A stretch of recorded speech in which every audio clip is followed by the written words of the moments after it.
Hi, it's Mark Bossert from Top Local Lead Generation. We're here this morning with David Fairbairn from Fairbairn Inspections in Vancouver, BC. David's a certified home inspector, and we're going to be talking about, is there mold in my home? How you doing this morning, David? Yeah, I'm doing great, Mark. How are you doing? I'm great. So tell me, what does mold look like? So, the biggest myth about mold that you're going to find is that it actually is visible. In most cases, if you have mold in your home, you may not be able to see it.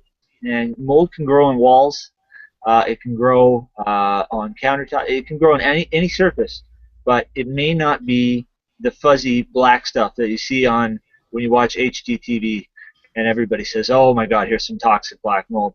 So that's the biggest myth about mold is that you can see it all the time. Now, if you can actually see it, usually it's pretty bad. If you see a lot of dark stains, fuzzy stuff, mold growth, usually you've reached a point where the mold is what's called viable. So there's two states on mold. There's non-viable, which is dead mold, and there's viable, which means it's going to release spores into the air, and it may be harmful. So if you see mold growth that's heavy, it may be viable, and you need a qualified home inspector or a mold inspector to come and check it out to determine what's the state of it. But in general, it takes on a few different forms. You get sort of a black, sort of furry growth. Sometimes it's actually, I've seen white, I've seen blue. So the thing is, if you suspect mold in the home, the first thing you should do is test it or call somebody who knows about mold to come and test it for you, because you may not be able to tell if you have mold or not just by looking. Okay, now I'm freaked out. So is there mold in my home? Well, the answer is yes, and almost always yes. For instance, if you leave a loaf of bread outside on your counter and you leave it overnight and you get mold growth on it in the morning, where do you think that mold came from? Well, it actually came from spores that are already in the air. Right now, I'm sitting outside in this beautiful day, and I'm actually breathing in quite a few different types of mold right now. I'm breathing in something called Ganoderma, which is actually a type of a fungus. It's a mushroom. And I'm actually breathing in those mold spores, but they're not toxic, and they're not going to harm me. But just walking around in the woods or in your own home, you're going to be breathing in different types of mold spores. But the stuff we're actually worried about is toxic mold, and that's mold spores that are floating around in the air that contain mycotoxins. And a mycotoxin is the mold's way of destroying other molds in order to win the evolutionary mold race. So those are the things that sometimes can be harmful to people. So the answer is yes, there is mold in your home, but generally we don't see harmful mold unless there is a significant amount of water damage. That's the first thing that usually causes a mold outbreak, is a significant amount of water damage. If mold doesn't have moisture, it won't grow. If you get rid of the moisture, you'll get rid of the mold. And we see this a lot, especially in the home inspections, where somebody's had a flood in a basement, we've got a leaking shower, we've had a plumbing leak somewhere. These are the kind of situations that usually lead to mold growth if the drywall and the wood is just left wet and the mold sets up and starts growing. And this is where we have our really serious problems. So how do you get rid of mold? Well, the best way to get rid of mold is to get rid of the moisture first, because if you remove the moisture, and that means humidity, that means moisture in the air, moisture in the materials.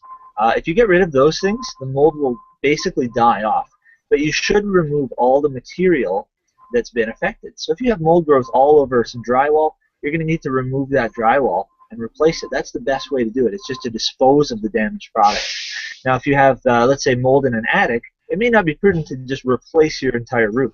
And I don't think anybody actually has done that, unless it's in really extreme cases. So what we're going to probably want to do is treat the mold. There's a few different ways you can treat the mold. You can blast it with dry ice. This is a new method they're using right now, where they basically take a sandblaster and they shoot dry ice against the wood, and it sterilizes the wood. The other method is chemicals. You can use different chemical treatments. And then, of course, the best way is to replace the wood. Cool. So is this a pretty common, like you inspect a lot of houses every week, so are you seeing a lot of this? Yeah, absolutely. I see it in, I would probably say about 25% of homes that I inspect in Vancouver have some level of mold in them that's visible. It's really, really common in bathrooms. And bathrooms are actually a really underrated source of mold. They're extremely humid. There's usually poor ventilation. Either the bathroom fan doesn't work or nobody runs the bathroom fan, so you don't have that exhaust going on. And they're used quite a bit, and they're usually left wet all day. Somebody showers in the morning, and then they go to work, and they leave this soaking wet room all day long. So you can get a lot of mold growth in a bathroom very quickly. And I've actually seen entire houses that are full of mold, and it all stemmed from one bathroom. So this is something we see. It's extremely common. Another really common area for mold is attics. We see it in a lot of attics, especially if you have poor ventilation in the attic.